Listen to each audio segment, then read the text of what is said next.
বলে গোল করা যদি একটি শিল্প হয়, তবে ড্রিবলিং হলো সেই শিল্পের সবচেয়ে সুন্দর কবিতা। একজন ডিফেন্ডারকে বোকা বানিয়ে চোখের পলকে বল নিয়ে চিতার গতিতে বেরিয়ে যাওয়ার যে রোমাঞ্চকর দৃশ্য ফুটবলে আর দ্বিতীয়টি নেই। 2026 সালের মহাজঙ্গে ফুটবল বিশ্বে সাক্ষী হতে চলেছে এমন কিছু অভিমানবীয় ড্রিবলিং স্কিলের। আজকের ভিডিওতে আমরা উন্মোচন করব এমন 10 জন ফুটবলারকে যাদের পায়ের জাদুতে এবার বুঁদ হবে পুরো পৃথিবী। আপনি কার ড্রিবলিং দেখতে সবচেয়ে বেশি এক্সাইটেড কমেন্টে জানান এখনই। তাহলে চলুন শুরু করা যাক। দর্শক, আমাদের তালিকার 10 নম্বরে আছেন দক্ষিণ কোরিয়ার চমৎকার প্লেমেকার লিয়াং কাং ইন।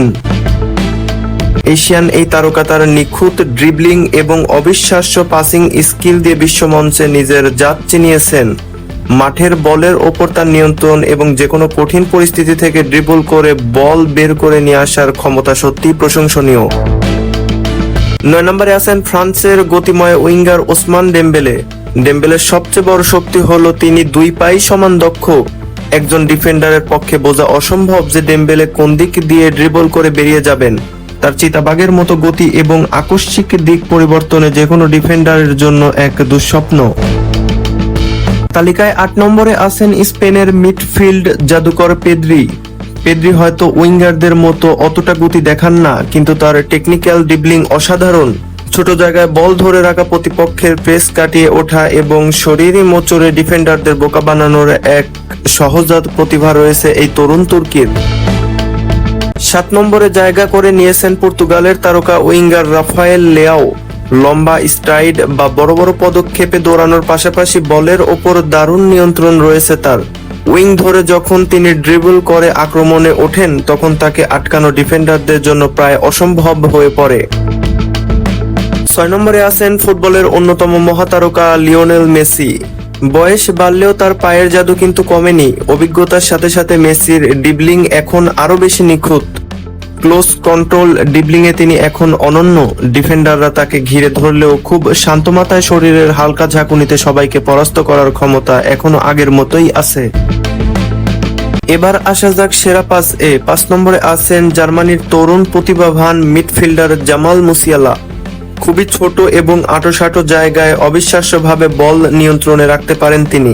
তার ড্রিবলিং স্টাইল এতটাই মসৃণ যে মনে হয় বল যেন তার পায়ের সাথে আঠা দিয়ে লেগে আছে। সহজেই 2 থেকে 3 জন ডিফেন্ডারকে কাটিয়ে বক্সে ঢুকে পড়তে উস্তাদ তিনি। তালিকার 4 নম্বরে আছেন ফ্রান্সের অধিনায়ক এবং বিশ্বসেরা ফরওয়ার্ড কিলিয়ান এমবাপ্পে। এমবাপ্পের ড্রিবলিং এর মূল অস্ত্র হলো তার অভিমানবীয় গতি। গতির সাথে সাথে বল পায়ে তার যে কন্ট্রোল, তা যেকোনো কাউন্টার অ্যাটাককে মুহূর্তের মধ্যে গোলে রূপান্তর করতে পারে। 1-on-1 পরিস্থিতিতে এমবাপ্পেকে থামানো প্রায় অসম্ভব। 3 নম্বরে আছেন ফুটবল বিশ্বের বর্তমান সময়ের সবচেয়ে বড় বিস্ময় বালক স্পেনের লামিন ইয়ামাল। এত কম বয়সে ইউরোপের শীর্ষ লিগগুলোতেই সর্বোচ্চ ড্রিবল সম্পন্ন করে ফুটবল দুনিয়াকে তাক লাগিয়ে দিয়েছেন তিনি। ডান উইং থেকে কাট ইন করে ভেতরে ঢোকার সময় তার ড্রিবলিং স্কিল দেখার মতো হয়। আমাদের তালিকায় 2 নম্বরে আছেন বেলজিয়ামের উইঙ্গার ডেরমি ডোকু। প্রিমিয়ার লিগে ডিফেন্ডারদের মনে ভয় ধরানোর জন্য এই একটি নামই যথেষ্ট। 1-on-1 পরিস্থিতিতে ডিফেন্ডারদের বোকা বানানোর এক অবিশ্বাস্য ক্ষমতা রয়েছে তার। তার বিস্ফোরক গতি এবং নিখুঁত ড্রিবলিং এর সামনে যেকোনো বিশ্বসেরা রাইট ব্যাকও খেয়ে হারিয়ে ফেলেন। এবং অবশেষে বর্তমান বিশ্বের 1 নম্বর ড্রিবলার হলেন ব্রাজিলের তারকা উইঙ্গার ভিনিসিয়াস জুনিয়র। বর্তমান ফুটবল বিশ্বে তার চেয়ে ভয়ঙ্কর উইঙ্গার খুব কমই আছেন। ক্ষিপ্র গতি, ব্রাজিলিয়ান সাম্বা স্কিল এবং পায়ের জাদুতে প্রতিপক্ষের রক্ষণ ভাগ একাই চূর্ণ বিচূর্ণ করে দেওয়ার অদম্য ক্ষমতা রয়েছে তার। ম্যাচের পর ম্যাচ তিনি যেভাবে ড্রিবল করে সুযোগ তৈরি করেন, তা তাকে বর্তমানে সেরা ড্রিবলারের সিংহাসনে বসিয়েছে।